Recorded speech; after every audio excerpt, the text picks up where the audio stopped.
Isang magandang araw sa ating lahat, mga kapanambitan. Ngayon ay araw ng Martes, taon ng Panginoon sa buwan ng Mayo. At napakaganda na ating pong araw ngayon dahil tayo po ay muling nasikatan na ng araw pagkatapos ng tinatawag na pagdating ng Typhoon Ambo.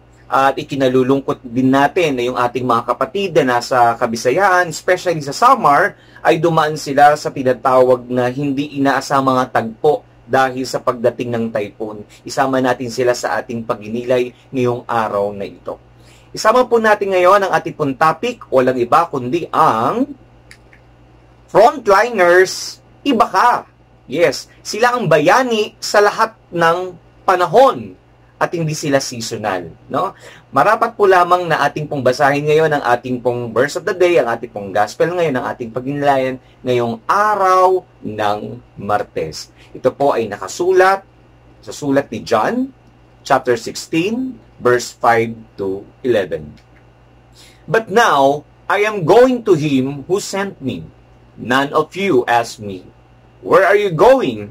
Rather, you are filled with grief because I have said these things. But very truly I tell you, it is for your good that I am going away. Unless I go away, the advocate will not come to you. But if I go, I will send him to you.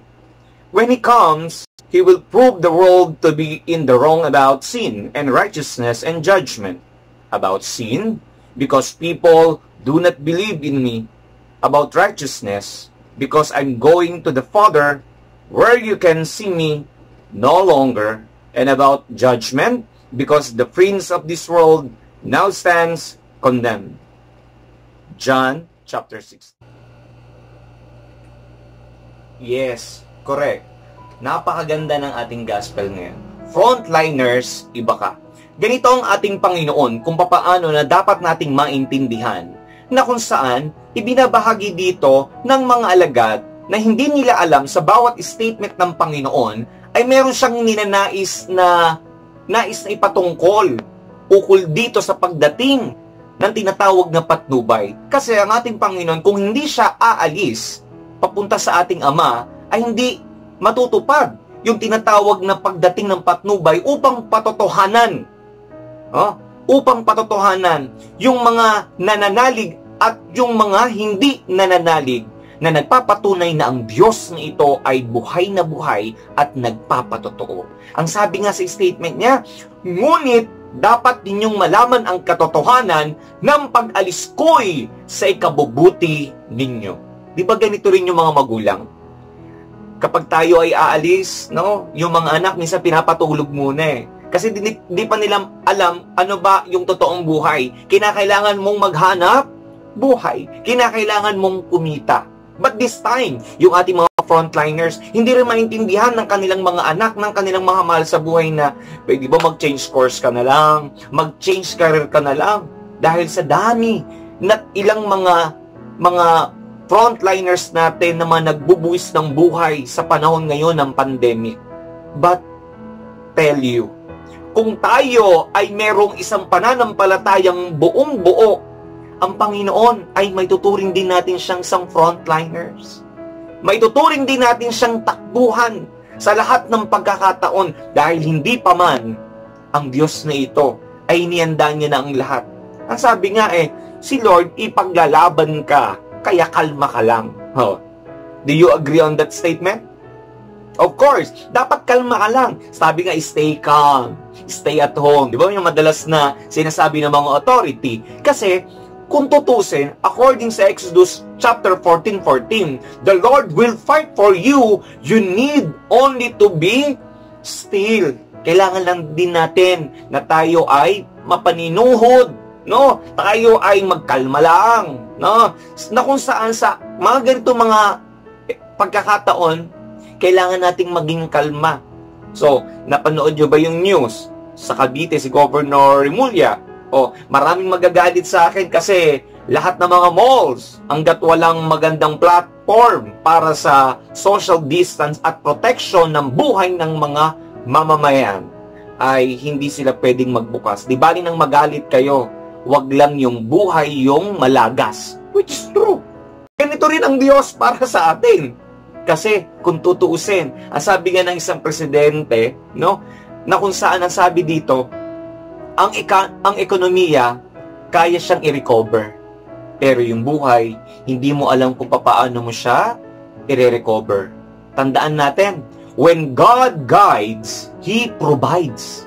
When God guides, He provides. Meaning, kung ang Diyos na ito ay ginaguide niya tayo ng buong buo, huwag kang magduda. Meaning to say, God will provide. Lahat sa atin, nag-aalala, kinakailangan na namin maghanap buhay, which is tama po yun. Pero kung tayo ngayon naghahanap buhay na, isentro natin na ang Diyos na ito ay kapiling natin bilang ating lakas, bilang ating liwanag sa lahat ng ating mga desisyon, sa lahat ng ating mga hangarin. No? Kung sa langit, may batas. Bawal ang mga sinners. Diba? Bawal ang mga sinners. Pero pag nagrepent ka, ikaw ay ligtas. No? Kasi daw may law. kung sa lahat may law, may batas, doon din naman may batas. So, sumikat din yon. At may mga lumalabas din na ganito mga pictures. Di ba? Gala-gala ka lang, nagbo-mall, pero nasa jar ka na. Nandiyan ka na. So, be aware.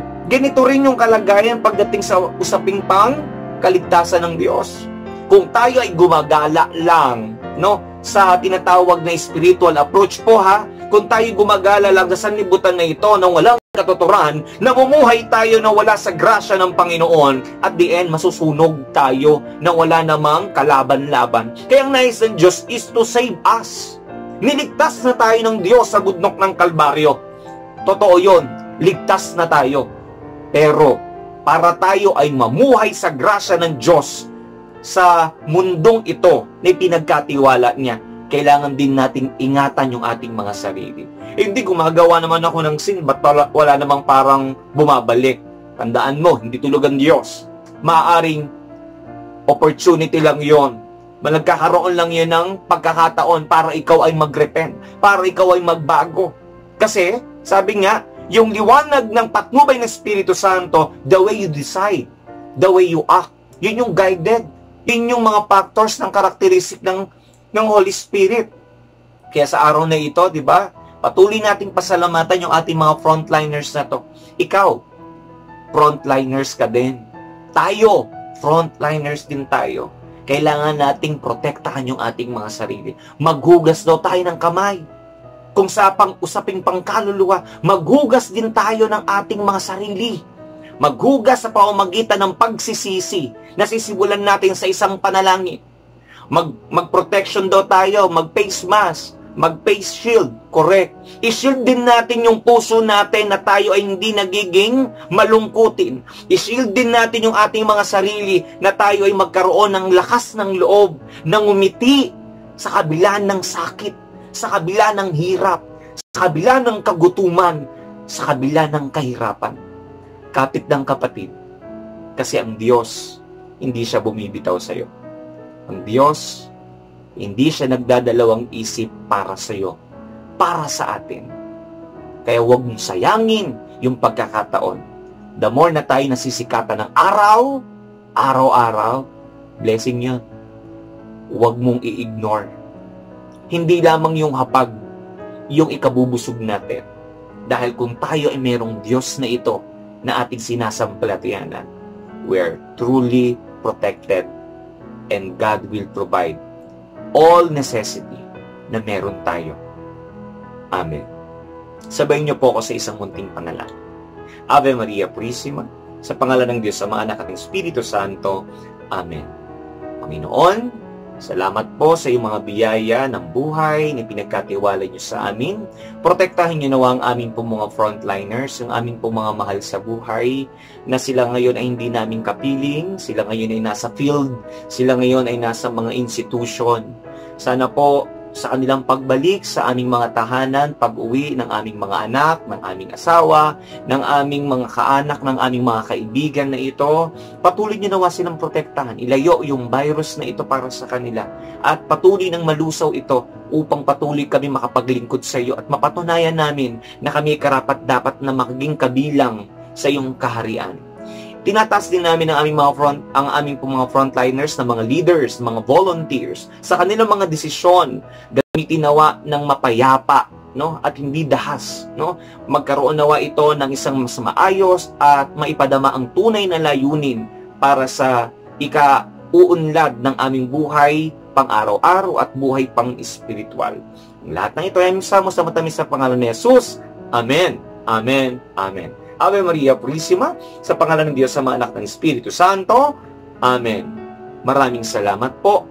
Muli mga kapanambitan, patuloy po kayong sumubaybay sa aming pong mga episode.